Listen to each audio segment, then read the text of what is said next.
and welcome to the Red Leaf Retrocast, episode 72, theme Metroidvania. I am your host today, JD, joined by Joey and Colin. Hello. Hello.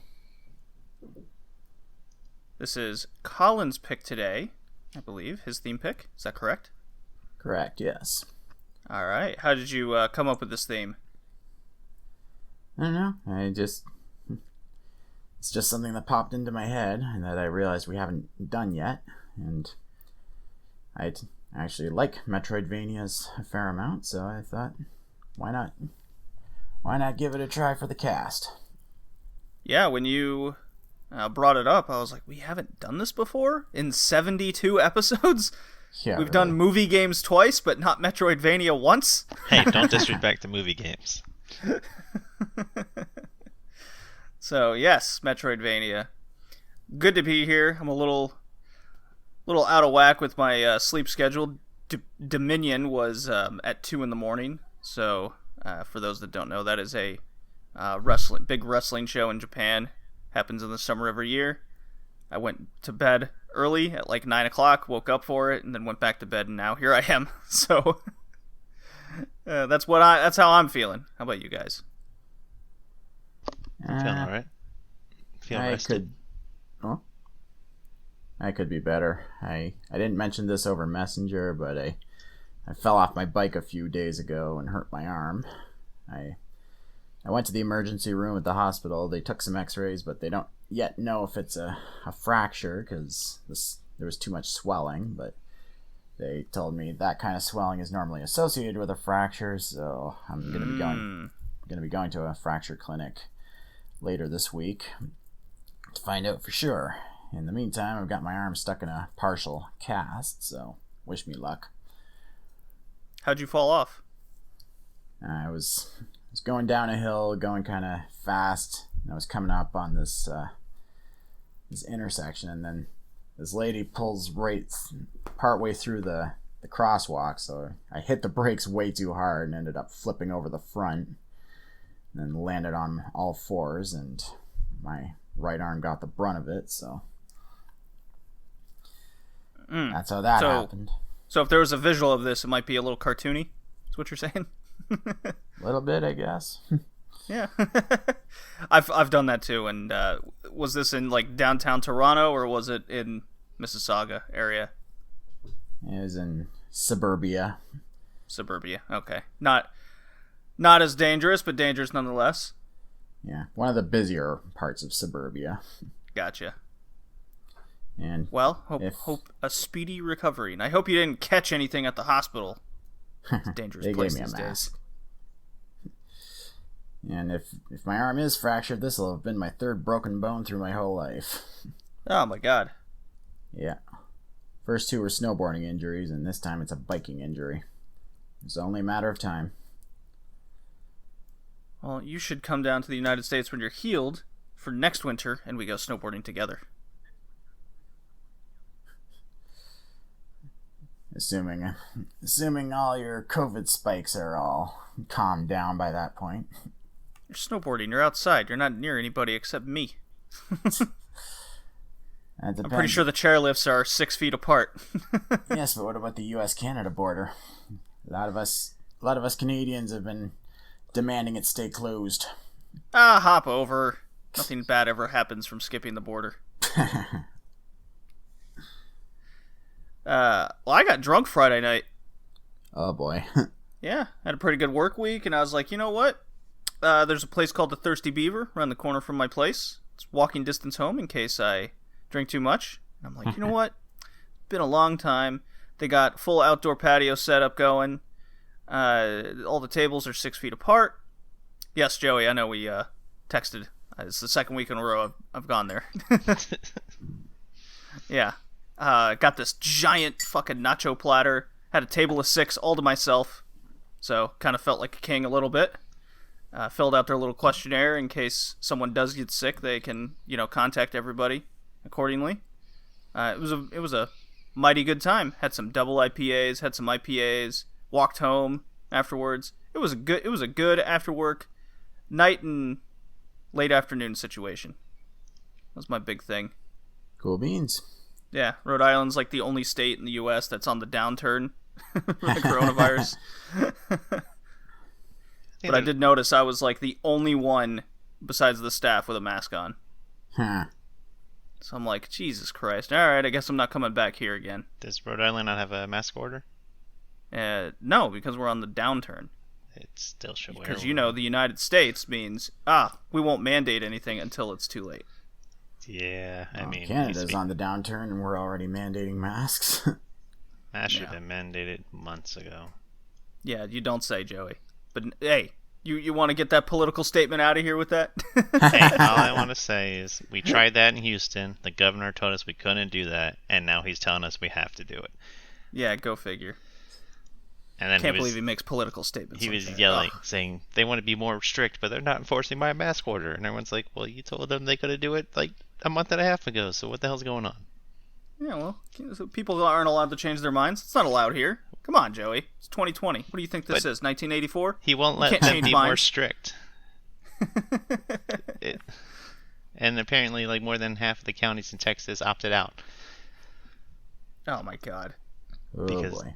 they're not that tough. It's only hitting the more major populated parts of Texas right now, so all the smaller counties are like, oh, we don't need to worry about that. Oh, boy. Well, let's get this podcast going. Joey, what games have you been playing? I started playing Spyro, the reimagined one. So I 100%ed the first world and everything, all the subworld. So I'm on the second one now. So I'm having fun with that. Took a little bit to get used to. The very first Spyro? Yeah, the very first one, okay. Since the reimagined came with all the first 3 games. So it took a little bit getting used to how close the camera is to Spyro. But other than that, it's a lot easier than I remember it being. I don't know if it's easier because it's reimagined, they made it easier, or the game just wasn't hard and I was just young and dumb. I believe probably the latter. Yeah, probably. And I play a little bit of FIFA too, so although that one's kind of starting to piss me off. Some FIFA? Yeah, I put it up to the second highest rating, and it made Salah like one of the worst players ever. And I mean, he's pretty damn good. But well, he doesn't play for Manchester United, so of course he's not great. Yeah, he either doesn't pass the ball. Once he gets the ball, he loses it, or he takes a random shot when the difficulty is on really high, and it's annoying. And then I also had my goalie literally kick the ball. Sounds exactly like Salah. My goalie literally kicked the ball into the opponent 2 feet away, and then they just scored, and that's how I lost the game. I'm like, what the hell are you doing, FIFA? So it's kind of pissed me off right now, so I'm not touching it. Well, I mean, a big complaint with FIFA in the last 10 years is the AI still isn't any smarter, and they still kind of collision glitch all the time.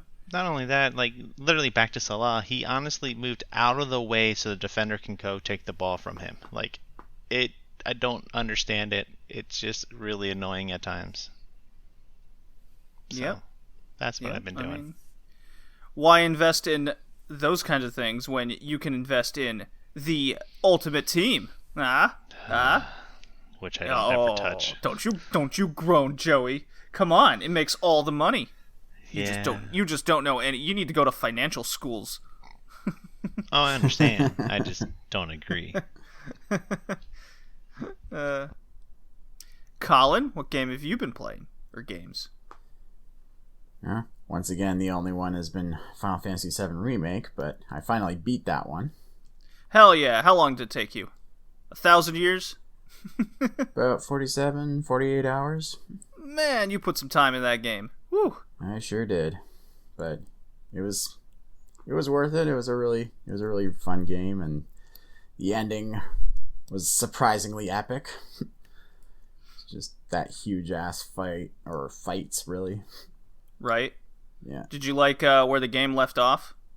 Yeah, I like that it kind of hinted that things may not go exactly as the original story from there on out. Right? Exactly. It's great. Yeah. So. Not unlike a fucking game I'm going to talk about in a minute here.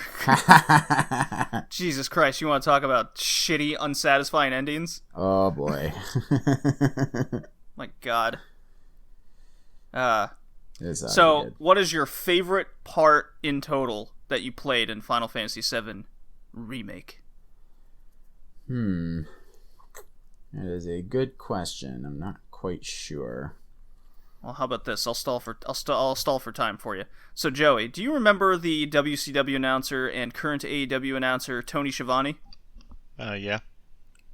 So, just on the topic of Final Fantasy VII, so there's a podcast that he's on for AEW called Unrestricted, and Nyla Rose was on there with Aubrey Edwards, the referee, and Nyla and Aubrey start going on this tangent of how great Final Fantasy VII Remake is, and Shivani was talking about Red Dead Redemption 2. Well, when they start hyping up and talking about Final Fantasy VII Remake, he just interrupts and he goes, "What was the name of this game?" Final Fantasy VII Remake. All right, let me write this down. Because he's apparently a big video game nerd these days. It's pretty great. So he's probably getting into playing it. So I kind of can't wait for his thoughts on that. He's his comment towards Red Dead Redemption 2 was kind of funny. He goes, "Can I just shoot Micah in the face already?" It's pretty. Oh, it's weird. It's like these are real people out there that are entertaining us. Strange. Yeah. So I think my favorite part was the last big motorcycle chase in Final Fantasy VII Remake. Yeah, that was a surprising little neat little ad in the game that they had. I quite like that. Yeah. Quite like them both. Hopefully we'll get moments. A little more of it later in the plot in what they remake of the original plot. I mean, they're only a quarter of the way through. Yeah, no kidding. I think it'll go. It really feels like they're shooting for 3 games, and with how they went about telling the story and getting all the gameplay in there, I feel like that just comes across as it feels right to me. That it'd be 3 games worth. Yeah, I can dig that. Like making a nice little solid trilogy there. Yeah, big old epic trilogy. Right. Oh, speaking of epic, we'll get there. Ooh. Anything else? Not that I can think of. Okay. I mean, I dipped my toes into SimCity 2000 the other night. But I failed within the first 10 minutes. That sounds like winning to me. Just overspent on everything. No, come on, go big or go home. Of course, there's also the fact that it's kind of hard to operate a mouse with your arm in a cast. Nah, come on. Accept the bigger and better challenge. Well, since I'll have to do a lot of my right-handed stuff with my left hand over the next couple of weeks, I should have a pretty robust mind after that, because it's good. That's supposed to be good mental exercise. Doing stuff that you'd normally do with your dominant hand with your non-dominant one, like brushing teeth or eating food. It just sucks. It just sucks. Fun. Yeah, like wiping. Do you ever try wiping your ass with your non-dominant hand? Oh, that's a weird experience. Let me tell you. It really is. I had to do that after I broke my bone in my left hand. My trainer told me just to start using my left hand to get strength back, and it sucked. Just trying to use the left hand to do things. It's useless. The hand is terrible, I tell you. Terrible. Oh, boy. Should have just masturbated with it more often. That'll get you some strength back, and you'll have some fun at the same time. Duly noted. I'll try that next time. Yeah, okay. Take my advice, kids.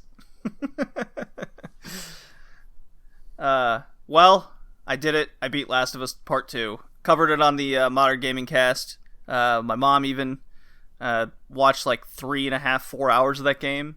She had her thoughts. Quite funny, actually. She did not like where the game was heading either. So it's not just you played the first one, blah de blah. You know what you're talking about. No, this is like universal among pretty much everybody in this circle. Even Kevin had his big time negative thoughts. He put out a YouTube video. He's like, The Last of Us 2 could have been good if kind of video. Clickbaity thing. Oh yeah.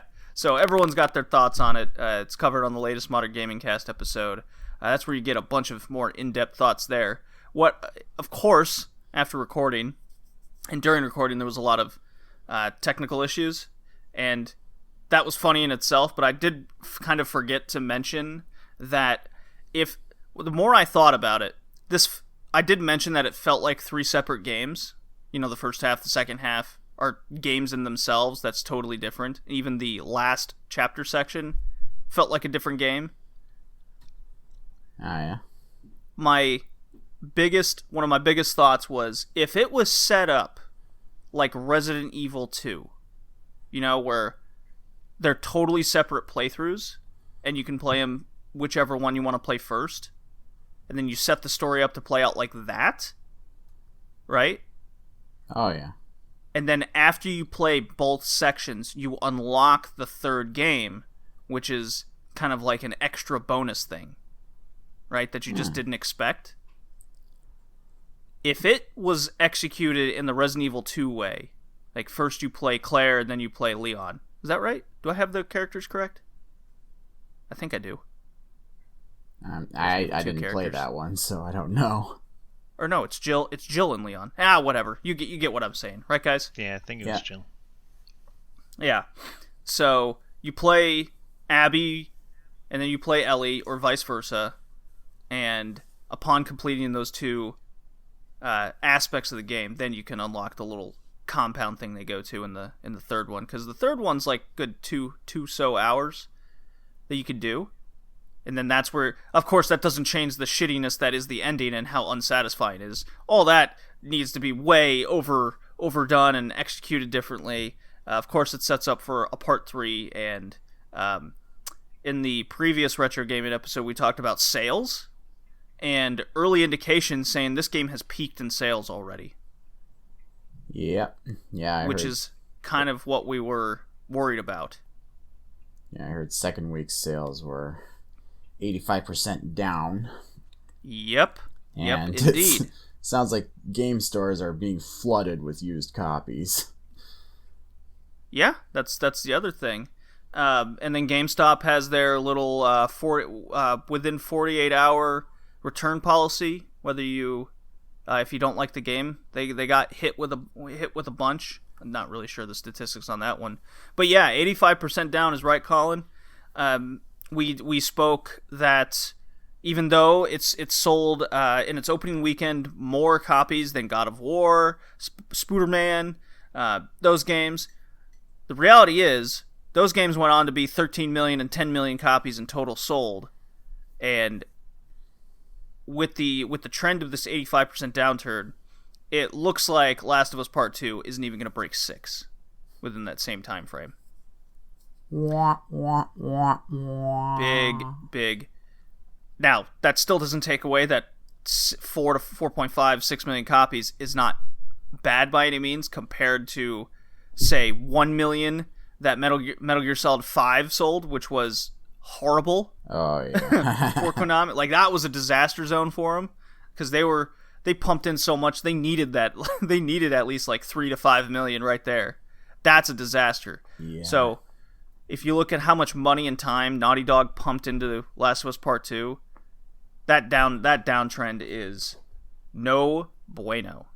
And I kind of feel like they deserve it. They kind of did it to themselves. They put that kind of pressure on themselves, and they failed, and now they're going to pay for it. And that's very unfortunate, because I'm a big Naughty Dog fan. I like a lot of their games. Last of Us Part 2 is still a good game in the end, but listen to a lot more of my deeper thoughts and my mom's thoughts over at the Modern Gamecast. But I've been knees deep in non-podcast, or besides the podcast games, Desperados 3. This game is fucking fantastic, guys. I fucking adore this game. I'm like looking at my own personal non-podcast top 10 games of the year so far. I was looking at that last night. This game, Desperados 3, it's not gonna pass Final Fantasy VII Remake, but in terms of one of my favorite games of the year, this is easily my number 2. Nice. Like, I adore this game. I love the strategy element to it. I love the quirkiness of all the mechanics and how you got to solve puzzles and everything. Did I talk about Desperados 3 previously with you guys at all? Yeah, it was on the last cast. Yeah. So I just passed a couple missions using the Louisiana mind control voodoo woman. She is so much fun to solve puzzles with. There's a fucking awesome mind control mechanics, so you can try to you can take control of an enemy character and use him to your ever so loving advantage. I love blowing away the giant quote unquote long coats that kind of serve as a puzzle boss to it all, and you can control a character and just blow them away or trick them, and it's great. I love this game. Again, covered on the Modern Gamecast. I spoke very highly of it. Definitely check it out, guys. And with that, Kevin's not here today. He did send me his tier grades for the game. He's back to making some money on Sundays, so we'll try to at least get him on the podcast when we can. But Alrighty. Time has come. Time has come. So right. let me play this Earthworm Jim drop. We can get on to the crux of the cast. Here we go.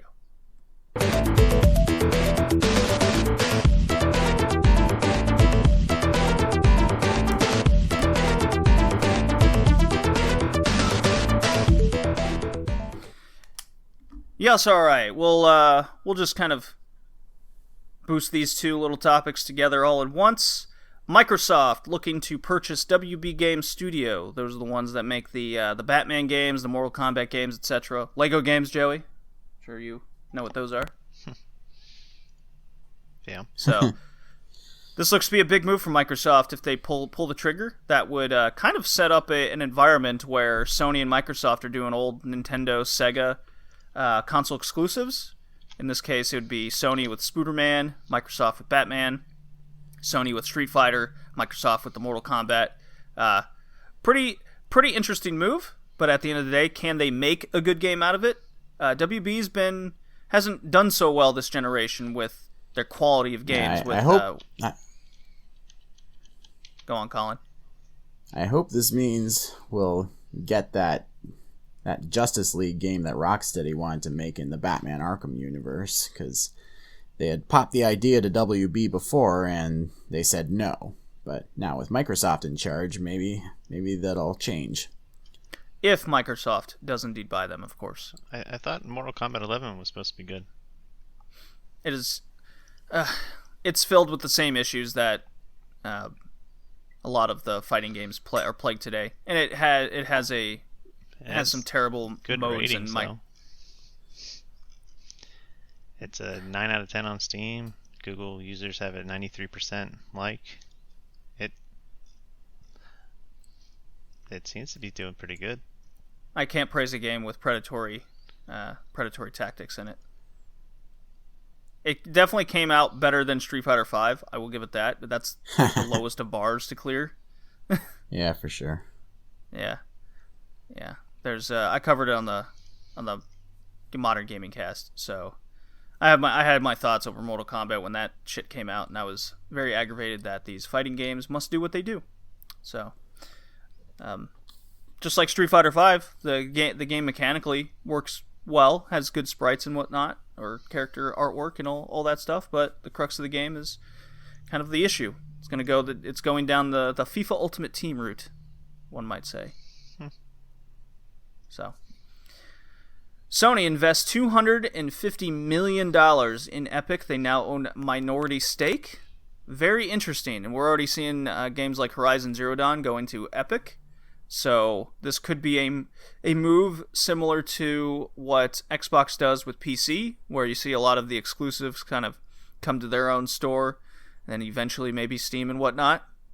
This could be a move for Sony to put out their exclusives on the Epic Store, which would do something for you, Joey, at the very least. But I don't know how you feel about Epic. I don't remember your opinion over them. It's there. I try not to buy games on it, but if I have to, I have to. Well, there you go. But I hate exclusives for PC, so I will not buy an exclusive just because it's exclusive. They do tend to keep the prices hiked up for longer that way. Yeah. I have noticed that. Like Control on the Epic Store is an exclusive, I believe, and it's still running $60. So that's one problem I have with digital games. They have all the right to just never lower the price if they so please. and the games that always go on sale seem to be ones you already have. So, more happy news: Sega Mini Arcade is coming out. It's called the Astro City Mini. This thing looks sick. It looks like tons of fun. You can only buy it through the Japan Amazon store through pre-order. Aesthetically, it looks pretty cool. It's just a mini arcade cabinet like those. I don't know how it would play exactly with a tiny-ass screen. But it's got a decent little idea. It's going to come with 36 games on it. It's very similar to SNK's Neo Geo Mini that we spoke about on the podcast in the past. That didn't turn out so well for Neo Geo. The games announced for it are Alien Syndrome, Alien Storm, Golden Axe, Revenge of Death Adder, Columns 2, Dark Edge, Puzzle and Action, Virtua Fighter, Fantasy Zone, Alter Beast. So it's almost like a Sega Master System Mini, really. So that's going to run about $120. Cool. Looks pretty neat. Let's see if it's successful or it fails like the Neo Geo Mini. Alright. That's big news. Big news coming out from Sega. They keep coming out with new things. And that will take us into the Retro Magazine Review, as we just pump this podcast along. Retro Magazine Review, we cover a little game that we've covered on a podcast in the past, give a nice little thoughts over a magazine from the past that covered the game, kind of see how it mirrored our thoughts if we remember anything about the game. Episode 7, Movie Games, we covered Super Return of the Jedi on the Super Nintendo. It was released June 22nd, 94 in North America. Released a year later in Japan. GamePro gave the Super Nintendo version a mostly negative review that kind of mirrored our thoughts as well. Praised the music, criticized the game for its awful controls. Couldn't agree more. Overly easy bosses. Don't remember our thoughts on that one. It says there's particularly easy level designs, but I remember kind of a couple not being all that great. Said the level designs are repetitious and mostly feel like retreads of level designs from the previous games in the series, which I thought was an interesting little comment there from GamePro. But then EGM gave it 8 out of 10, praising excellent graphics and the need to move carefully through the levels because of how punishingly hard it is, so fuck you. I don't agree with EGM's review of this game. It seems like, it's Star Wars, it's automatically great. We saw a similar kind of review setting for the new Star Wars games that came out, the Dark Souls version. Forget the name of the Jedi title. Fallen Order? Yes, Jedi Fallen Order. Because I was like, man, there's a good idea of a game here. There's just too many issues that plague the game. Perhaps they could be fixed later. Perhaps they won't because it's Star Wars in a video game form. So it's almost like they're destined to have their issues. But yeah, EGM was very praiseworthy of this game. So if you want to listen to our thoughts and when we covered Super Return of the Jedi and other movie games, our first tread in the movie games, that was back in episode 7. Cool. All right, boys. Any thoughts over Super Return of the Jedi, Joey? No. Never played it. That's right. You still hadn't joined the cast yet, Colin. Correct. That's another 8 episodes, I believe. Yeah. Well, all right. That covers that. Joey, you've been playing Spyro. How would I play the Spyro drop that you can totally hear? I'm going to do that. Oh man, this is so awesome.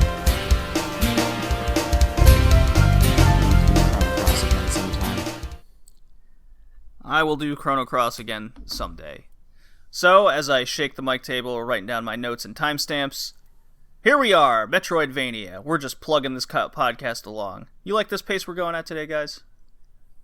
Yeah, appreciate it. Yeah. Appreciate it? No problem. We all got shit to do. I got to shower. I got to shave. I gotta watch some wrestling. Watch some matches that make me change out the drywall. Blame it on spooky ghosts. No. South Park reference? No? Okay. Metroidvania. Colin, take us through. Alright. So, criteria for these games is that each game is like one big level usually, just a big interconnected map, and in order to progress, you have to find items in some sections to be able to access other sections. And that pretty much covers it. For those who don't know, even though I don't know why you wouldn't by this point, Metroidvania is a mashup of Metroid and Castlevania because thematically they're different, but mechanically they're very similar. Yes, indeed. So, naturally, after a while, the term Metroidvania became the most popular way to refer to them, and nobody's come up with a better one since. So,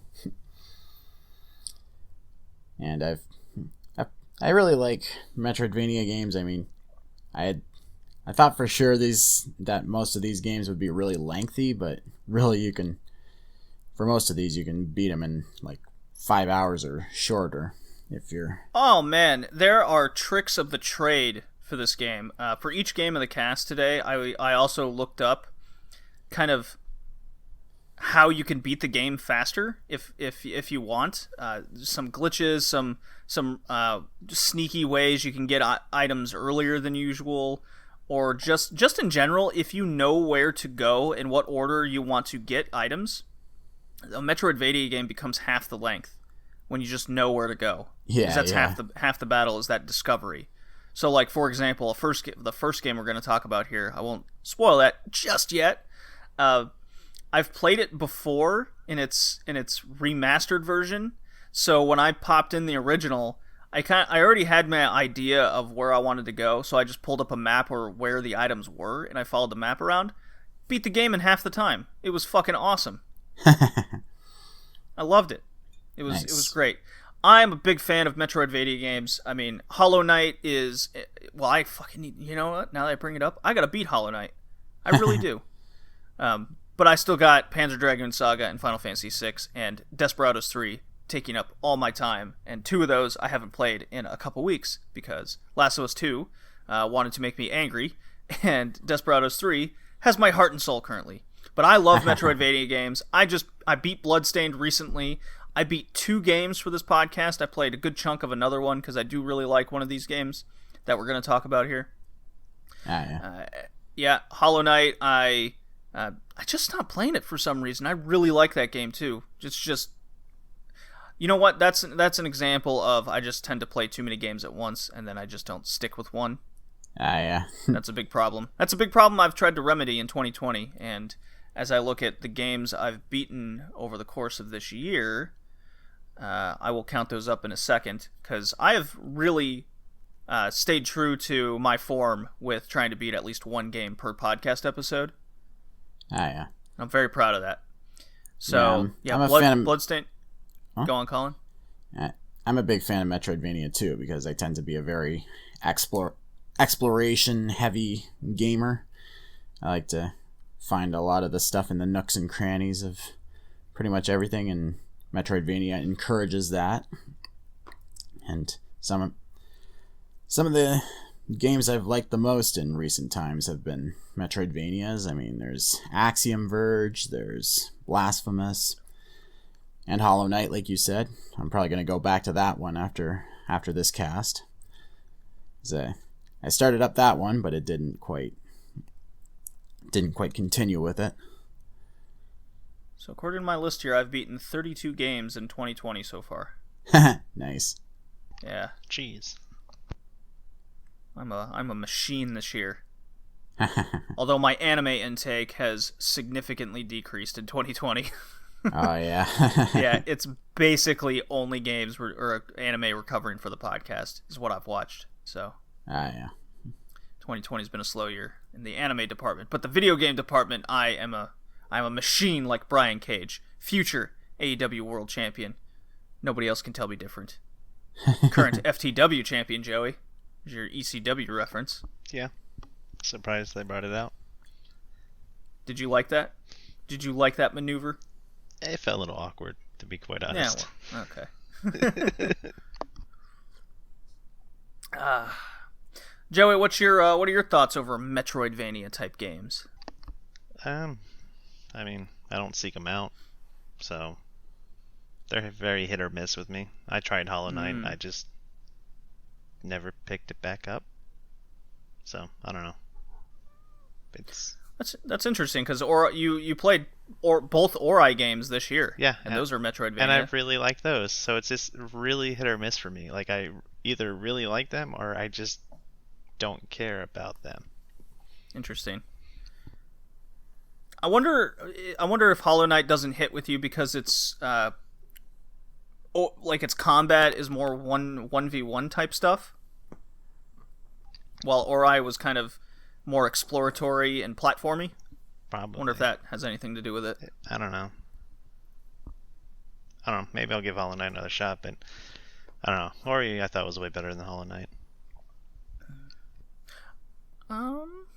Interesting. Might have to. Yeah, I'll have to go back to Hollow Knight, and then I'll have a direct comparison I can make with that one.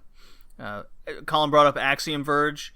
That's a good game. I played, I want to say, half of that, and then I think when I started playing that, I had just played Super Metroid, so that might have had something to do with my opinion over stopping with the game. I vaguely remember something like that happening. So, who knows? Let's get this going, Colin. First game of the podcast. What we got here?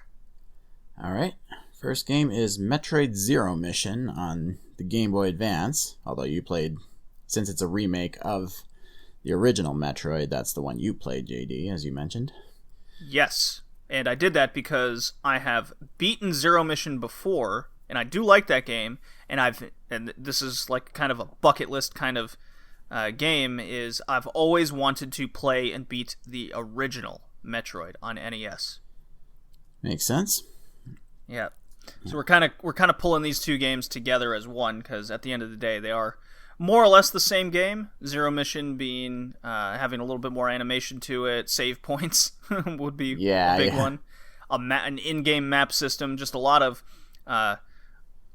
upper quality checks that the game that Zero Mission did that the original just couldn't do at the time. Yeah, I actually played through this one off and on while getting ready for the Sega RPGs episode. So, because I thought all of the games would be lengthier than they were, so I wanted to get a jump on it. But in any case, this was developed and published by Nintendo, released on the Game Boy Advance in North America on February 9th, 2004, in Australia on March 19th, 2004, in the EU on April 8th, 2004, and in Japan on May 27th, 2004. And the original was released in consecutive years of, Japan August 86, North America August 87, EU January 88. So there you go on that end. Yeah. So yeah, for those who don't know the story, it centers around Samus Aran, who is hired by the Galactic Federation to infiltrate and destroy a space pirate base on Samus's home planet Zebes, as they have stolen samples of Metroids, which are dicks.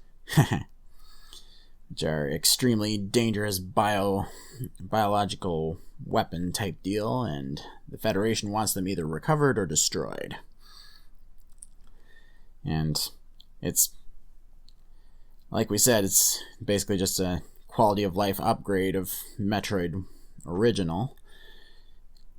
Except it's made to play more like Super Metroid this time around, except no grapple beam. But yeah, you get a map, you get save points, everything's just improved overall. And I really enjoyed it. I mean, it's a Game Boy Advance Metroid, so it's naturally quite a lot of fun. I mean, I played Metroid Fusion as well, and this, I would say that one separates itself from other Metroids fairly well, but we're not here to talk about that one. And maybe someday soon. Yeah. Yeah, this game makes a bit of an effort to flesh out Samus's backstory a little more with like little wordless cutscenes. It's like the game doesn't just end with the Mother Brain boss fight this time around. you actually get like an epilogue mission section where you lose your armor and you have to traverse a space pirate ship with only a pistol, which can at best stun the space pirates, so you have to stealth it to a certain degree. And that's also the section where we first see Samus's Zero suit for the first time in the series.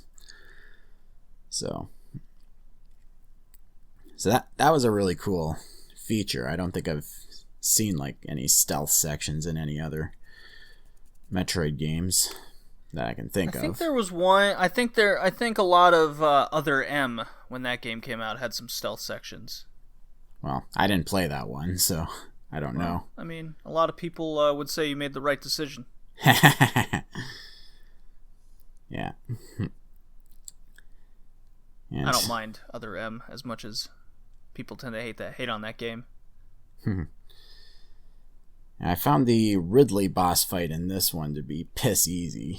You just spam missiles at him from every which way, aimed at his torso, and you can just easily beat him that way. I don't know if that was the case in the original. Yes, as a matter of fact. So, both boss fights are relatively the same. You have Kraid, which is like this porcupine mutant thing, I guess, is how I could describe it, where he shoots quills and boomerangs and the such at you, while Ridley just kind of fires bird poops at you, or something, or along the lines. But Ridley's on like this little platform, and all I did was simply run up to where that platform ends, so I'm kind of at the edge of it, and I simply just spammed the missiles and killed him. It was very piss easy, as you said, Colin. That was quite surprising. While Kraid actually got me to die a couple times. He hit him, because I already had the freeze gun when I got to Kraid, so I kept freezing his stupid quills. Yeah. And the missiles would end up hitting the quills, so I'd only get like maybe a shot or two in once I got rid of the quills, and then he would start hurting me. So that was surprising. So Kraid actually gave me quite a little bit of issue there. But I think it's Ridley's lair, which is where the difficulty lies over the boss fight itself. So that's my thought there. As I'm gonna take care of my cat here, so everybody keep talking about Metroid. He's being a bad kitty. Hold on. Come here, kitty cat. Nice. No, come on. That's actually, in a YouTube video, this one guy was talking about a way to cheat with all the time with passwords on the NES version. And one of the things you can put in as a password is "Engage Ridley motherfucker." So I forget what it does. I'm looking on the wiki right now, and it says that because it references an invalid starting location and generates a ridiculous game time value of 286.164.3271, equivalent to 314.5 years, this password has different, albeit undesirable effects depending on whether a console or emulator is used. Huh. Right. Interesting. I guess it just breaks the game. So, when I tried to play this Metroid, the original, on Thursday night, this past Thursday night, because a lot of my time was dedicated to playing a certain other game on the podcast, which I can't wait to talk about either. So Thursday night, I pop it in the old NES. I'm playing it. I'm like, I die a couple times, like right away, because I'm like, fuck, this is a lot harder than I thought it was going to be. This is brutal. It's quite tasking to farm for life and missiles when you need to, but I found a couple places. And so I'm like, I wonder what happens if you die, because I'm like wondering, where are the save points? Right? I was baffled, and I'm looking for an in-game map. There's none of that, so again, I had to pull one up online because I wasn't about to be lost, because a lot of the things in the original Metroid look eerily similar to each other. It's kind of hard to gauge where you're at all the time, but if you pull up the map isn't as big as you think it is, if you pull up the right one that makes sense to you. Yeah. So, I die, and that's when that ridiculously long password system comes up. I was like, holy shit, okay. But luckily, you could just simply press continue, and the game puts you upon death. You don't. It's so the game saves your last missile pickup, boss battle, whether you beat Ridley or Kraid, or a key item in the game. So it saves your progress of that point. But you're put back at the very beginning of the game where Samus first enters the base. So that's kind of a punishing way, especially if you get all the way to Ridley's Lair, which is the farthest point away, and you die, like I did. Yeah, brutal. So that happened, and then I was like, okay, I wonder if this is on Switch Online, and I was like, man, I bet it is, because then I could at least get a suspend point going, a little save state going, and hopefully not abuse it and use it too much, where it feels cheap. Well, I play like an hour, and go, okay, I'm gonna go to bed now. I'm gonna create a save point. Fucking internet goes out. Oh no. It just lost with the Switch. Just no connection to the internet. And the Switch didn't like that. It goes, no, you need to connect to the internet because we're Switch Online. And sure as shit, basically forced me to exit out of everything. It closes the Switch Online program. Oh no. Before I could save. And I'm like, oh, fuck this. I'm quitting tonight. I'll play in a day or two. And so my Saturday afternoon was dedicated to beating the original Metroid via Switch Online with the suspend point. So my tactic was, anytime I entered a new layer, I created a suspend point. So in total, I had 5 saves of the game, which was my little challenge to myself. So I kind of thought similarly to the original Metroid, or just Metroid in general, where there would be a save point whenever you first enter places. So that was my thinking there. I know there's also save points kind of halfway through a layer as well, but I found these actually to be pretty small and not overly confusing to navigate outside of Ridley's Lair. That was kind of tough to figure out. Where am I? Where to go? The map kind of on my computer helped me realize when certain areas had hidden things to blow up with the bomb, with the little roly-poly bomb. So, yeah, that was...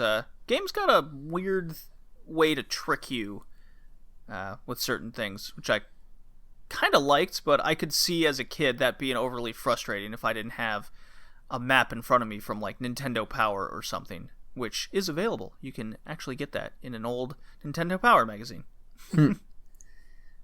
So, Nintendo being Nintendo, just get your Nintendo Power on, and that'll get you through games. That is kind of a big point of them helping you out, and also getting you to buy Nintendo Power. Yeah, for sure. So, my strategy was... got all your beginning key items, your roly-poly bomb, your long beam, got the ice beam in the upper right area, I forget what it's called. The area that's not the beginning stage, Ridley or Kraid's Lair. It's that other one. Forget what it... Anyways. So, I got those key items, and then I went into Ridley's Lair and got the high jump ability. And then I got back out of Ridley's Lair and went to go get the Varus suit. Which, for those that don't know, the Varus suit is this kind of white-pink suit that significantly decreases damage taken damage taken. So then just went from there. I was like, I'll go back. Excuse me? Doesn't it also, like, let you go into, like, high heat areas? Without taking damage? That might be the case. Because I know that's how it is in, like, Metroid Prime and Zero Mission. That might be the case. I'm not sure. I can't answer that. I know there was a couple areas, like, with sand and lava that it wasn't injuring me. And so I think you might be right in that, Colin. You might be right. Very much so. I'm always right. Yeah, well... so I got the Varus suit, then I went to Kraid, beat him, then I went back to Ridley, beat him, and then I went to the Metroid area, which is something you can. This is a very underrated mechanic. I feel is you need to beat both bosses in order to get to the Metroid, but you can get to the Metroid, like that entryway of the Metroid, right at the beginning of the game, and there's statues in front of it. So then you get that very, very satisfying moment of I beat both bosses. I'm back at this point. You strike the statues, and then the blocks appear, signifying you may pass. I'm like, oh, that's so satisfying. I loved it. Yeah. Absolutely loved it. And then, of course, gotta make that save point, right? And then those Metroids kicked the shit out of me so fucking fast. And I'm like, whoa, okay. My God, they latch onto you. They're a bitch to get off. I'm going roly-poly bomb mode. It takes like 1 million of them to take me. Good God, you want to talk about an enemy that invokes fear into the player. Yeah, that is what sure. Metroid is. Oh, so satisfying. Something we definitely didn't get into enough of when we were talking Super Metroid, but I definitely felt it here. This was awesome. So the strategy, of course, is to use the freeze gun, which is interesting because if you get the wave beam gun, sure, it does a lot of damage, but it's worthless when it comes to Metroid Town. You need the freeze gun. So that's why there's 2 statues to get the freeze gun available in the game, and they constantly come back. So you can actually use that as a way to save the game in the original, which I thought was interesting, and it's kind of disappointing that when you find the best weapon in the game, it's useless for the end game. So that's a little criticism I have there of that. But yeah, you freeze the Metroid, shoot it with a bunch of missiles, and then right before you enter that last area where you're heading towards Mother Brain, you can actually farm right in front of the door for missiles and health, so then you can finally take on that final area where you got to blow up the little doors with all the SpaghettiOs coming at you. You know what I'm talking about? Those deadly annoying SpaghettiOs. There is so much fucking slowdown in this area. It's incredible. Oh yeah. It is such a bummer. The NES just could not handle it, which speaks volumes to Zero Mission existing and being kind of the proper way to play this game these days. Oh yeah. Because anything that was an issue or needed adding for the NES version, it exists in Zero Mission and then some. Hell yeah. So, yeah, you go through like 4 or 5 doors, and then you fire missiles at Mother Brain, and there's that little section where you fight it, and to the left is a little pit that really kicks the shit out of you, makes it really difficult to get out. It's a very punishing way to try and kill you. And then to the right is they have it set up with the platform where you can't actually jump backwards. So once you get to that last area, you're there. You can't go back and farm for the health and missiles again. So it's a one-time kill system, right? You got to kill Mother Brain. There's no going back. So it artificially kind of creates that point and moment for you, and you don't even realize it until it's too late. So that was a really cool thing. I did die once to Mother Brain, had to go back, had to trek back. And, of course, thanks to my suspend point, because also when you die, you don't, like, go back full health. You start off with 30 energy again. So if you got 6 energy tanks, you're going to be farming a long time to get that shit back just to go for a second go-around. So, very punishing death system in the original. So yeah, beat Mother Brain, then it's that platforming on the way out before. And I got the good ending, guys. I beat it in 4 hours. You get a good ending if you beat it between 3 to 5 hours. So that shows you that Samus is indeed a woman, girl with long hair. If you beat it under 3 hours or something, or 2 hours, you get the Zero Suit Samus thing going on. It does show that in the original Colin, but you gotta kind of speed run this bitch in order to get it. Yeah. Yeah, it's like it also depends on how many of the secret items you got, like the missile expansions and the energy tanks. Yeah, I wonder what the number is for that. Yeah, Wonder what that is. I didn't really have time to really go through them, and I think a while ago I had actually looked at all the different ending screens just because I wasn't sure if I'd ever have access to Zero Mission, but Right. I liked the various things that it shows. I think my favorite was just Samus in like her orange outfit at an alien bar, and just like leaning over and smirking at the bartender. That was a cool shot. So interesting enough, if you go and look at the original manual for the game, always refers to Samus as he. So the whole secret that Samus is actually a woman was very much hidden at the time, which I thought was a cool little tidbit there. Yeah, I think they had initially planned for her to be a man, but then I guess as a last minute decision made her a woman. Yeah, pretty neat stuff. Joey, what are your thoughts over the original Metroid or Zero Mission? I played Zero Mission. I thought it was a lot of fun. I love the layout. The only thing I had issues with is the jumping felt a little clunky. But, I mean... What do you mean by that? Like floaty, or what's the deal? I guess more... maybe because I was playing full screen, and the hitboxes were a little misaligned, being blown up. It was just... I felt like I was making jumps, but I wasn't. So, it probably was because I was on full screen. Oh, interesting. Yeah, I mean, that's probably fair. So, but other than that, I really liked it. I've never played a Metroid game. I just never bought Whoa, really? them. Yeah.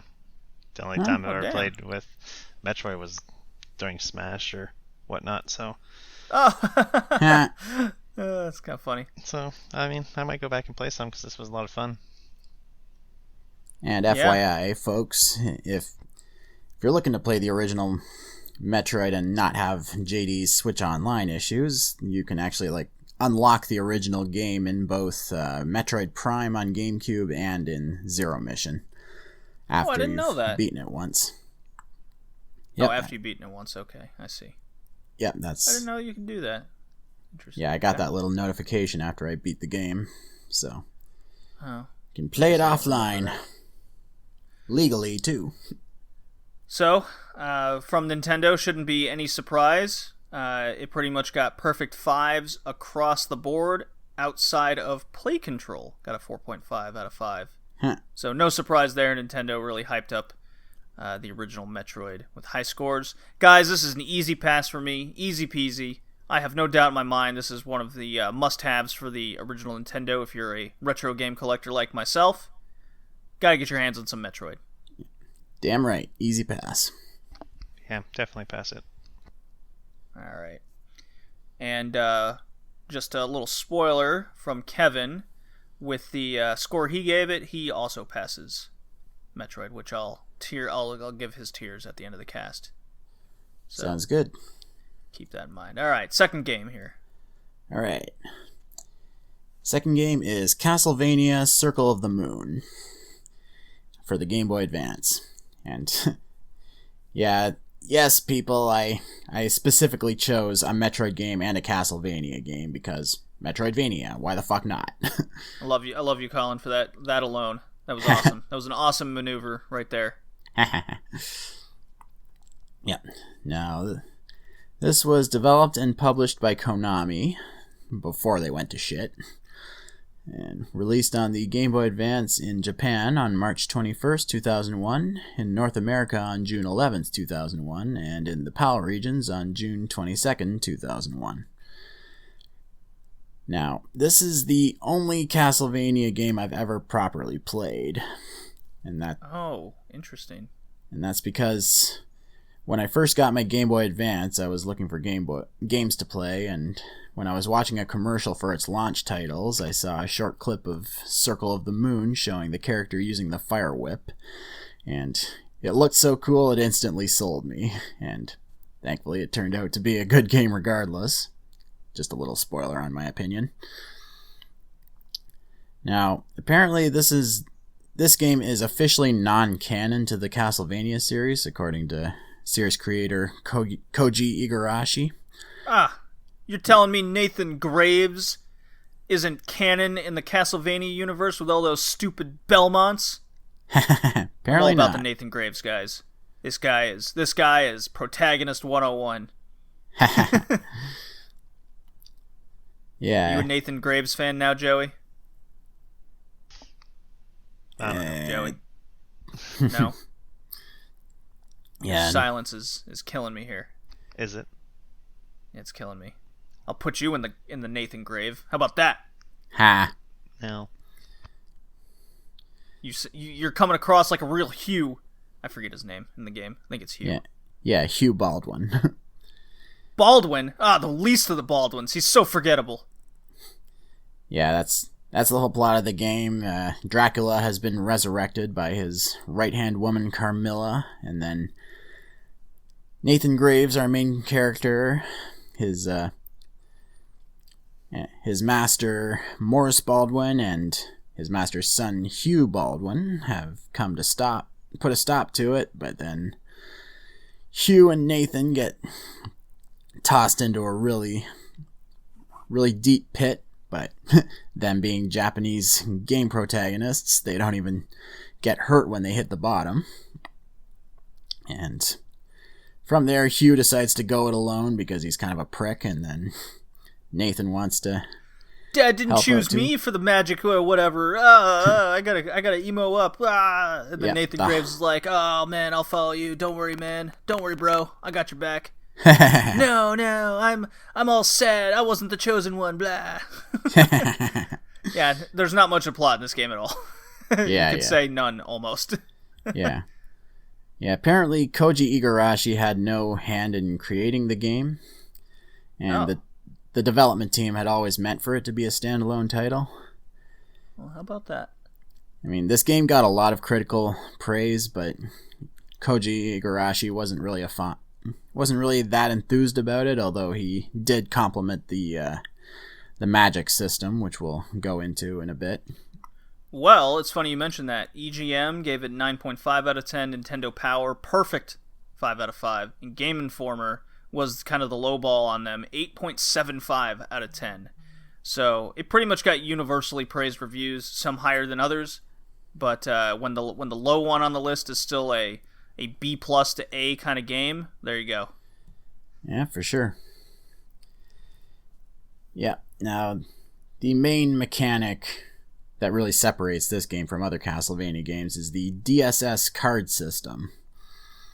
It's like, throughout the game, as you defeat enemies, you'll end up collecting cards that are based on one of two categories, action and attribute. Now, each of the 10 action cards will take its name from one of the gods and goddesses from Roman mythology, and it'll determine the type of magic being performed. Like, Venus will give, like, enhancement spells. I think Uranus gives summoning spells. And I think, Mercury is the one who enhances the whip in certain ways. And then the attribute cards will take different creatures from Greek and Roman mythology and give the effect of magic. Like, the salamander will give a fire effect, and that was my boy in this game. I think Hell it was like Jupiter and Salamander, where you got the flame sword. That was my jam. That was my main thing throughout the entire game. When I finally got that, I was like, dude, flame sword. It's got the sweet little arc motion to it too, so you take out enemies a lot easier. That was you get the flaming sword attack and attribute. You're golden for the rest of the game. You really are. Yeah, for sure. But I will say this: you 1000% need the summon attribute with its various attacks. That is no doubt the best way to beat the late stages of the game, and I found that out very much the hard way, because this game has a punishing difficulty if you don't have the proper action and attribute cards to attack the situation. Let's call it like it is. Yeah. when I first played it way back when, I didn't know how to execute the summon commands because the instruction manual didn't tell me how. So I ended up playing the entire game without using any summons. Mm-hmm. Yeah, it's kind of like the Street Fighter thing. You kind of got to roll the D-pad, and press execute. So. Yeah. It's almost like it wants you to accidentally do it. That's one thing. That's my one big complaint about the game is now. Before I go into how much I love the DSS card system, the big complaint I have about Castlevania Circle of the Moon here is you don't know which enemies will drop what, because they're not really connected to, like, if it was a salamander enemy that drops the salamander flame card, that would make total sense in the world. But the game doesn't tell you which enemies will drop these cards, and the problem with this is, unlike, say, Bloodstained or other Castlevania games that have a similar mechanism to this, the drop rates are so damn low with the cards that you could realistically spam an enemy for like 20 minutes and that card will never show up. Yeah. So, I looked up, I had to, and like you said, Colin, with the button inputs, game doesn't tell you to do that either, so you could realistically go the entire game with some of these cards and never know what they do because the game doesn't tell you or inform you in any particular fashion how to execute them. So I with a little guide, with a map, with a much better map layout, I just wasn't. There was a lot to be desired with the map in this game, just from a visual standpoint and knowing where you are and where to go. I also looked up what enemies will drop what, and the button inputs, and to directly compare to a game I just beat, which is very similar to Circle of the Moon here, is Bloodstained Ritual of the Night. It has a drop system in which you can attach magic and attributes to your character. There's an upgrade system, and there's books around the game which it tells you button inputs to use with certain weapons that'll give you a nice little added attack. So Bloodstained is very much kind of a successor to Circle of the Moon in a lot of ways. And all these complaints that I just mentioned with Circle of the Moon were fixed in Bloodstained Ritual of the Night. So I found that extremely fascinating, but I'm very much a bigger fan of this DSS card system. Learning and utilizing the different ways and like who, what, where, when, and how to execute different combinations of the action attribute cards and figure out what they do and when to use them was one of the best experiences in games I've had in 2020 so far. I love this thing. Wish the drop rates weren't as annoyingly low as they were, but take that for what it's worth. It's I love this system. I don't know about you guys. Yeah, I liked it too. I mean, you get a lot of cool abilities, even if you don't really know how to execute them at first. Like, of course, in my playthrough this time around, I mainly stuck with like whip enhancements, but yeah, really.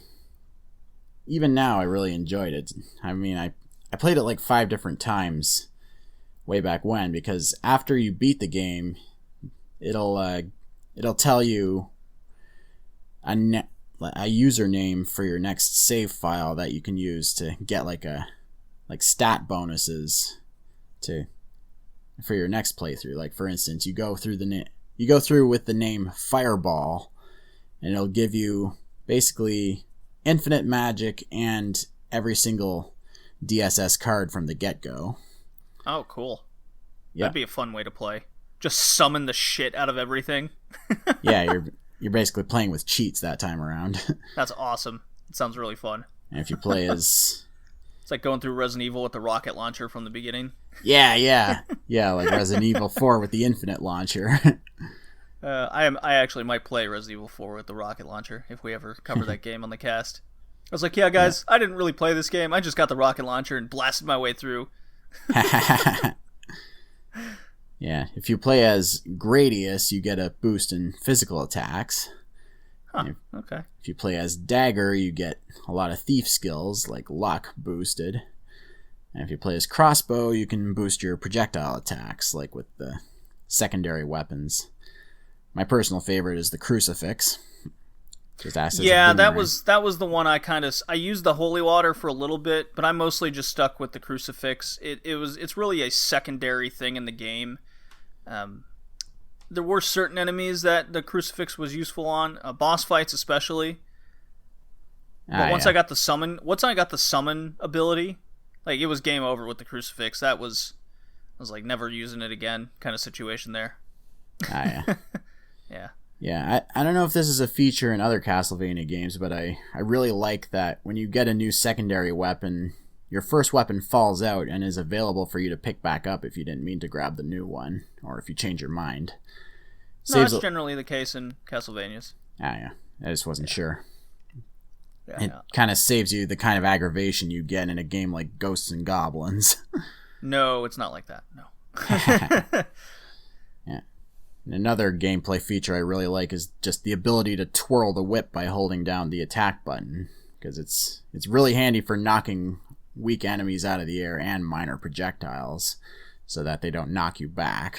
I don't know if it's a thing in other games. Yeah, Castlevania 3 you can do that, and Super Castlevania on the Super Nintendo. Wait, am I right in thinking Castlevania 3?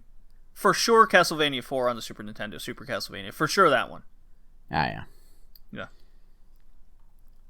Yeah, there's also an action attribute combination where you can get like little floating orbs that go in a circle around you. So there's certain platform areas where annoying enemies will be there and knock you off while you're platforming. That's what that action attribute ability comes into play. So just unique things like that, manipulating the DSS system to your advantage in certain areas of the game. It's so much fun. I absolutely loved it. The underground warehouse area, though, that can go suck a dick. That was hard as balls.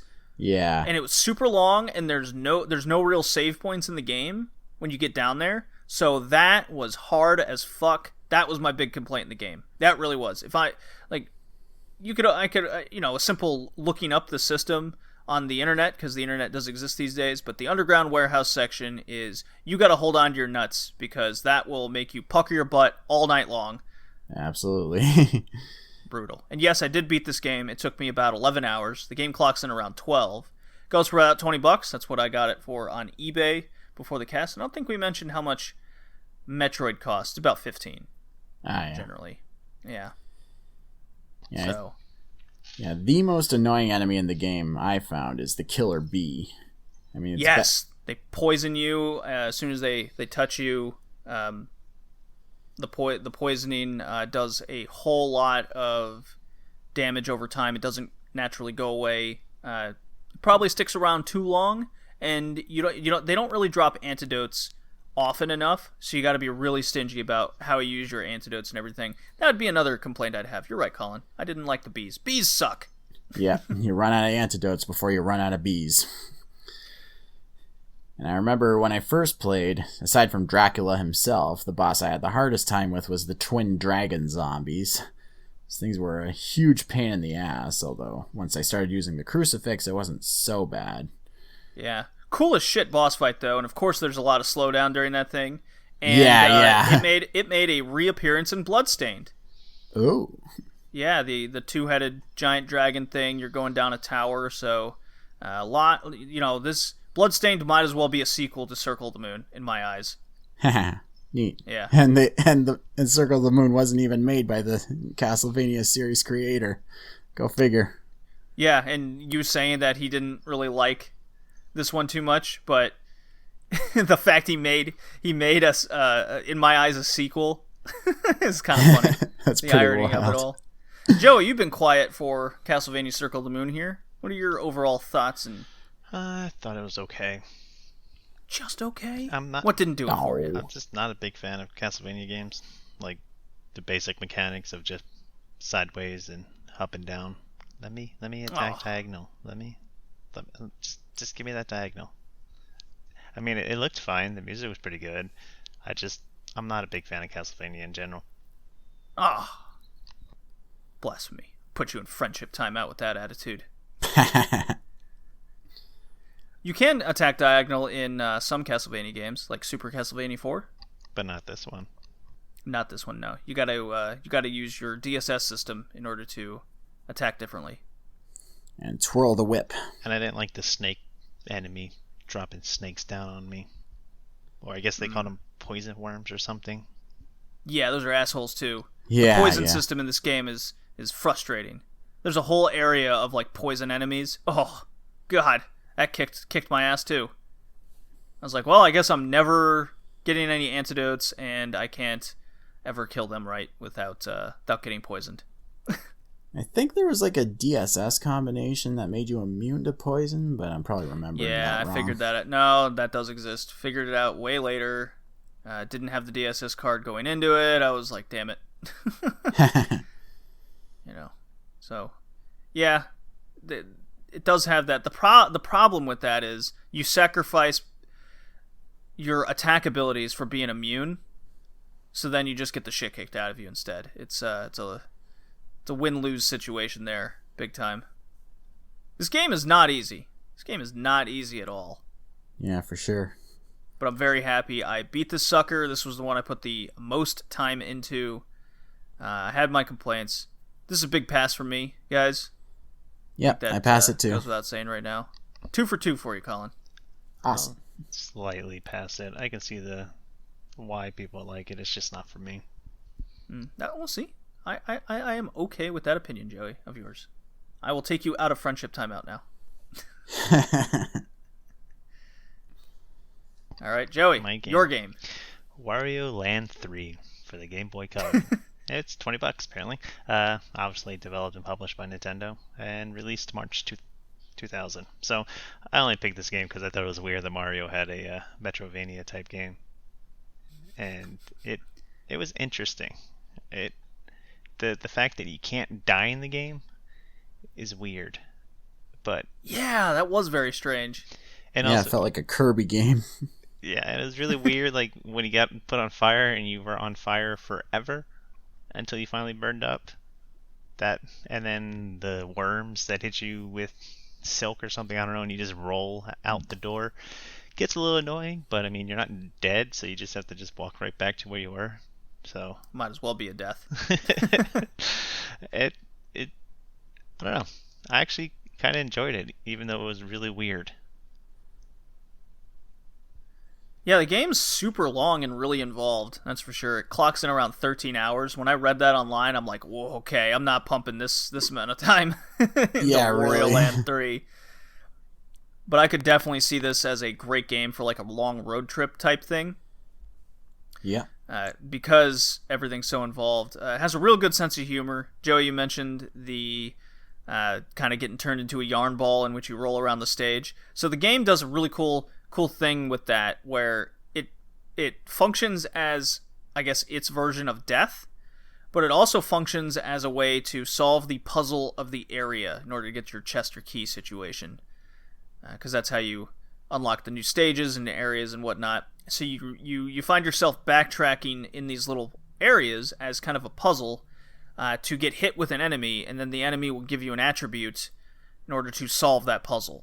So in the case of, let's say, Wario gets turned into a zombie by a certain enemy, and then he could kind of melt his corpse, which is quite morbid when you say it out loud, and go through a floor, and that's how you can get a key. But if you run into light, you lose the zombification. So there's backtracking among the levels and trying to figure out those puzzles. So I found that like really interesting and a good little way to kind of teach people constantly evolving mechanics, and it really shows the creativity this game has. Yeah, like the donuts that make you fat. Yeah. Only for a period of time, because you got to walk it off. You can't jump high. I like that. Yeah, you can make the ground shake. Floor. Yeah, becomes earthquake. Yeah. I've played Wario Land 1 and 2, but not 3. So the new mechanic of not being able to die was a bit of a surprise to me. It's my first trek into Wario Land myself. Never played one before. Yeah, I find them fun. Prior. Like, Wario is probably at his most rotund in this game than any other I've seen. Especially when he's, like, climbing ladders. Just big fat ass everywhere. Mm-hmm. Yeah. I don't feel like the game does a particularly good job of telling you how to do certain actions. Like, I needed to watch a video to find out you need to be a zombie to fall through certain floors. So. Right, and that's kind of the learning curve there. You don't really know what all these attributes do. Yeah, I don't know if that was in the instruction manual back then, but I was playing the copy I got from the 3DS shop, so. I mean, it's very possible. Maybe. You know, this would be a good game to get on the 3DS. Do you remember how much it cost? It's like $5 for me. Oh, that's not bad at all. Okay, I might have to do that. $5 Canadian. Hope it's still available, because I would definitely get this game for my 3DS. That is for sure. Should still be on there. I mean, I got it like less than 2 weeks ago. Oh, excellent. Okay, cool. Because I just boosted up my little Ouya here, got the Game Boy Color emulator going. That's how I played this. Ah, yeah. Yeah, I'm definitely interested in like boosting it up on a road trip or plane flight or something. This would be top of the list there. I really liked that you could go back to the temple with Mr. Big Face, and he just tells you where to go. He's like, man, you should just go over there. It's like, oh, awesome. I love it. So I was a little lost at a couple points, and I looked up I don't know where to go, and a little comment on the Game Facts was just like, no, just go back to the temple. It'll tell you everything you need to know. I'm like, oh, how nice. I love it. More games need to do that. It was trying to be, like, Bloodstained kind of had that, but you talk to them once and they're like, oh, there's that little thing that you could go, like, in that place you don't remember. No, this game was, dude, go to that world. That's where you need to go. Go over there. Get out of here. It's like, oh, my God. Bloodstained should learn from Wario Land 3. Yeah, really. I guess other than that, I don't have much else to say. No magazine reviewing fine. IGN gave it a 9 out of 10. What's that worth? It got universally praised reviews. Yeah, it's an interesting game. I'll definitely pass this one. Easy pass for me. You got more to say, Colin? I forgot. But you forgot. I'm sorry. I apologize. I give this a pass. Hell yeah. Wario Land 3. We're 3 for 3 today, guys. It's almost like Metroidvania games could be made pretty well. Well, that's true. I guess this is me. I guess this was my theme pick balancing out my Black Sheep theme pick a while ago. That was a bunch of bad games, and now we've got a bunch of good ones. Let's see. I'm looking up that. Let's see. That was episode 65, where we. Oh yes. Now the memory. Yes, Angel of Darkness. That episode. Oh boy. Doom 3 and Star Fox Adventures. Yes. Yes. The PTSD is coming back in me now. Well, hopefully this is your therapy. All right. This was a good therapy. So Kevin's pick was Blaster Master on the NES. Goes for about $10. Also available on Switch Online, which is how I played this. I guess I can call it a game. Developed and published by Sunsoft, one of my favorite developers out there. However, are they on my good side after this?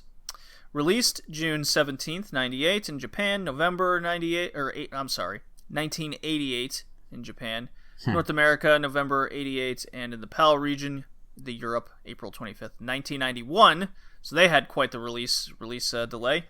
Game clocks in around 4.5 hours on the average. This was very alright. No map system in the game. Those fools. So I had to look one up again.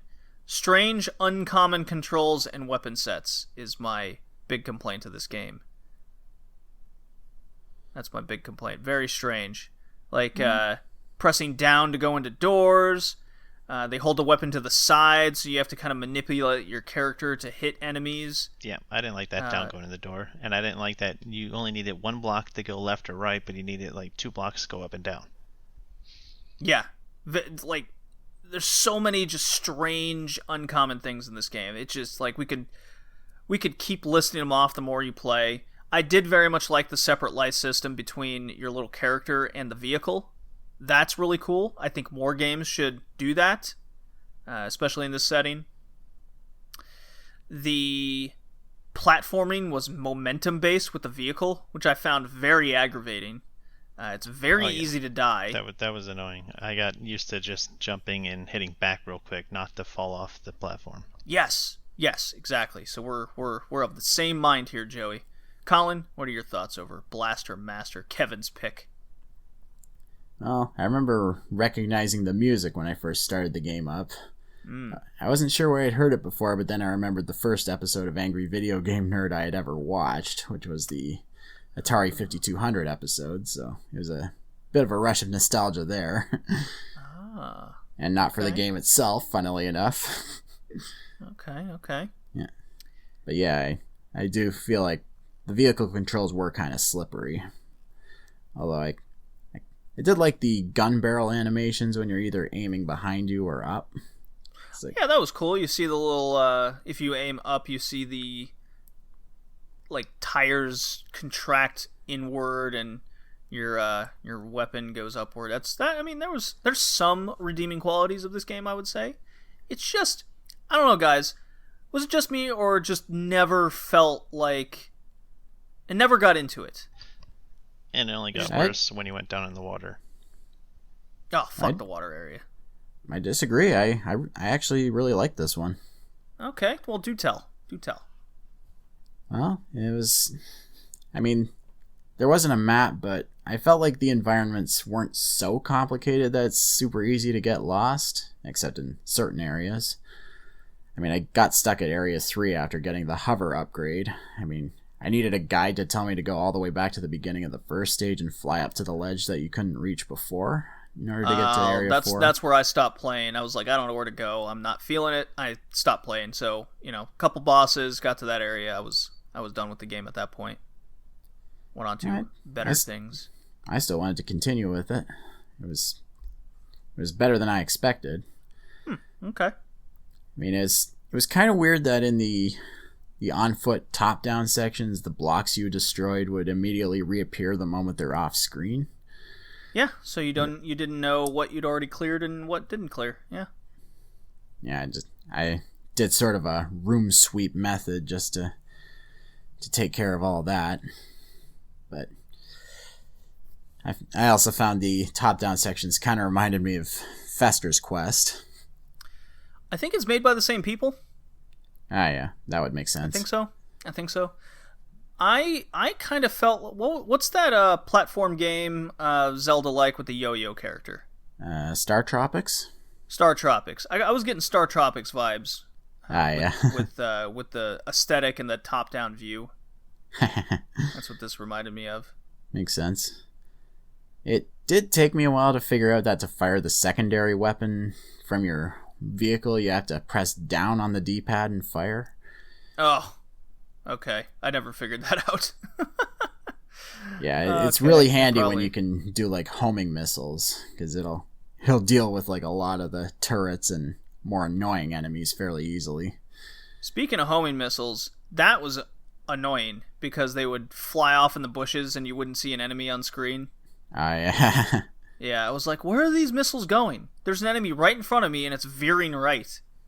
And I don't see anything. Like, God, aggravating. Yeah.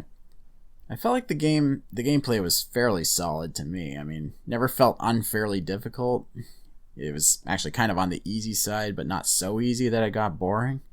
I suppose. The two boss battles were all right. It's one of those old NES Master System things where you go into a boss fight. It's a wildly large sprite with a plain black screen in the background. Yeah, but unfortunately, when you run out of lives, you have to start the whole area over again, and that was no bueno for me. No, so not good. But it has infinite continues. Yeah, but I had to save state the shit out of a lot of bosses. But Switch online, baby. Yeah, I found those little metal worms that you sometimes run into are real persistent bastards. They're like adorable little Terminators. And I don't know about you. I don't know if you guys got as far as I did. I mean, I beat this one, but the Area 7 music sounds like a Dragon Force song. Oh. I'll have to go back and listen to it then. Yeah, I suggest looking at it, yeah. But, yeah, I don't have much else to say about this one. I mean, I enjoyed it. Enough to beat it. Well, I'm glad you liked it, Colin. Joey and I very much disagree. Yeah. Yeah.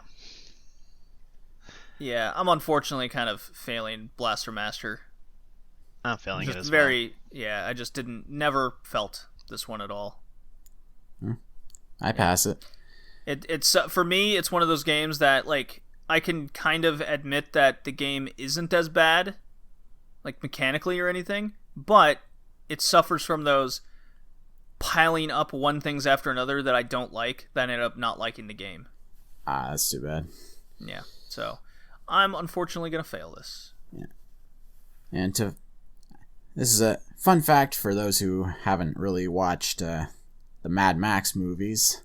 There's a character in Mad Max 3 named Master Blaster. So I think that was a direct inspiration from this game's title. Maybe. Well, it's actually more like two characters. One's a silent, big hulking dude, and the named Blaster, and the Master is like this dwarf dude who rides on his back all the time.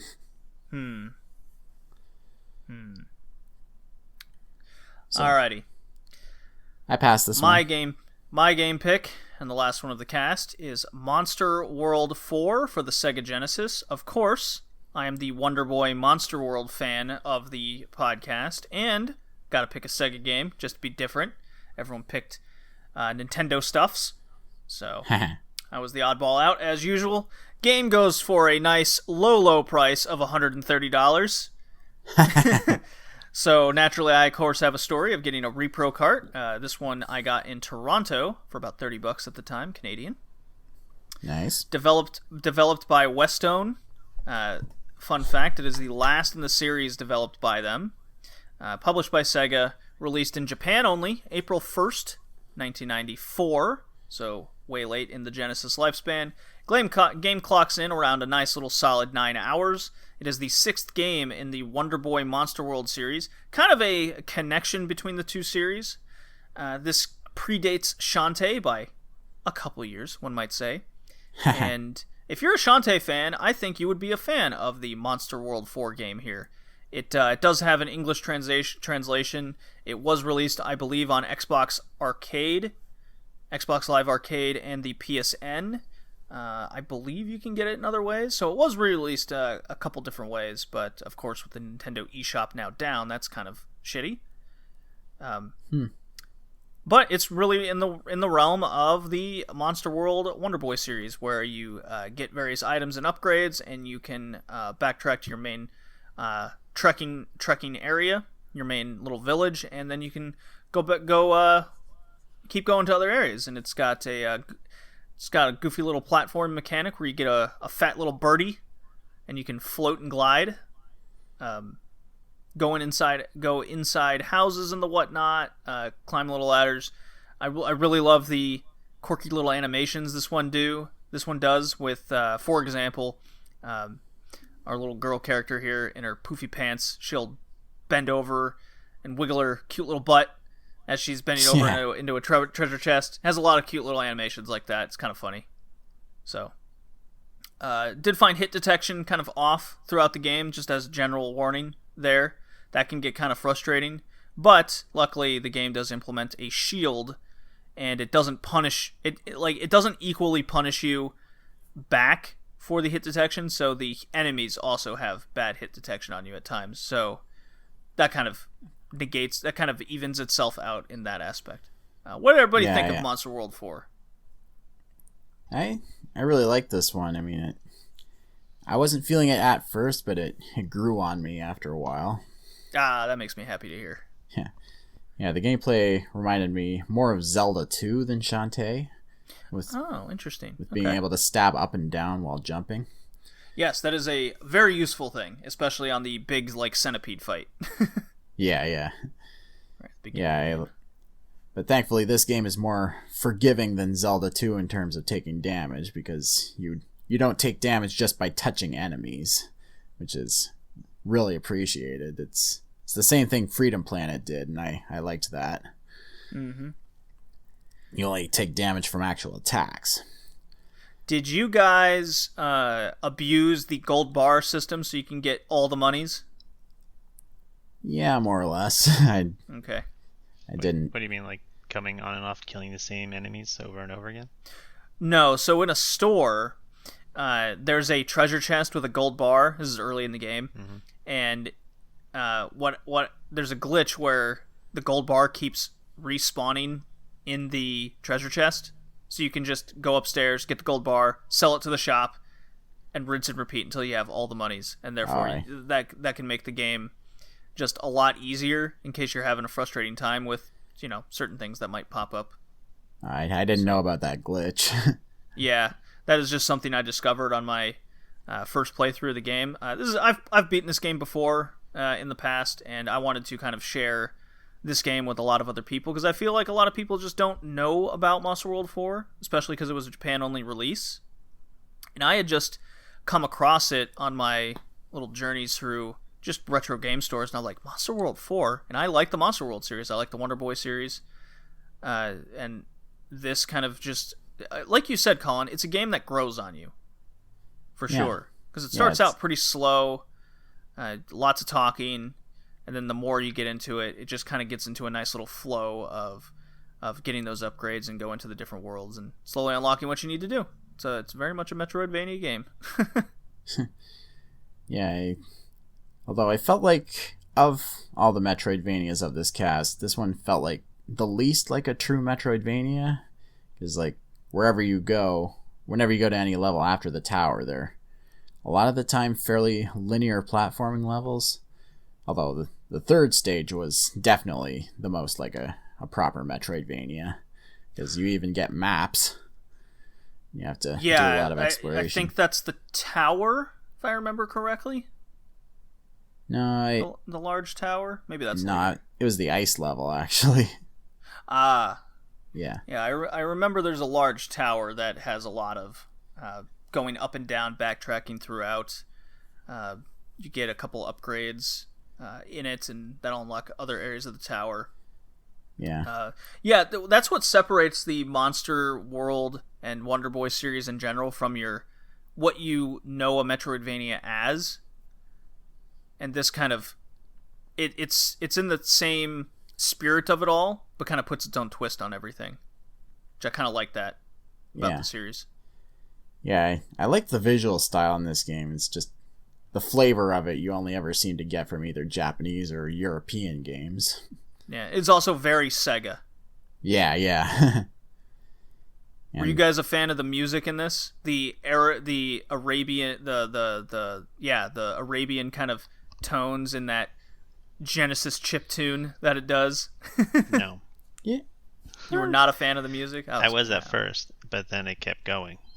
And it just got annoying really fast. All right. All right. I liked it. I mean, I really like the hub world music when you're in the town. Yeah, it's very pleasing. I liked it. Yeah, so for those that are wondering, there's a Monster World game that actually came out late last year, I believe. Oh, yeah? I'm trying to pull up the name now. It's available on Switch, you can get. I should point out that my emulator only had the Japanese version of this game, meaning I had to have a translated version playing next to me on YouTube as I played through. Oh, gotcha. Let me Control F this bitch, because I know it exists. Oh, come on. Why no like? There it is. It came out in 2018, at the end of 2018. I thought it was 2019. Monster Boy and the Cursed Kingdom. That is the one I'm talking about there. Monster Boy and the Cursed Kingdom. It's a Monster World game, for all intents and purposes. So this is a good pass for me. It's a cute little game. It's not punishingly difficult. You get in a good flow of things. It's a good little pass, I think. Yeah, I pass it too. Joey? I slightly pass it. Yay! 4 out of 5 overall for the cast. Metroidvania is a success in my eyes, Colin.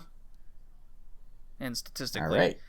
So, running down the games one more time for Metroidvania theme, we had Metroid/Zero Mission, Castlevania Circle the Moon on the Game Boy Advance, Wario Land 3 on the Game Boy Color. Joey gets the unique pick of the cast. Blaster Master on the Nintendo, and my pick, Monster World 4 on the Sega Genesis. I will start with Kevin and his tiers and favorite game, just based on what he gave me. He gave Metroid/Zero Mission a BA respectively. His words were Metroid was great, and Zero Mission improved it to an A. He gave Castlevania Circle the Moon a B. Wario Land 3 is his least favorite of the cast. He gave that a C. Blaster Master he gave a B, his pick.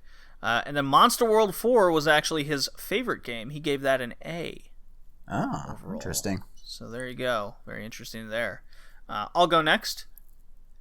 I'm actually giving Metroid an A, because in the context of when it came out. In Zero Mission, I am moving up to an S because it improved and fixed everything, bar none. So I don't know how we want to score this one, guys. I'm okay with giving it a big boost because of that fact.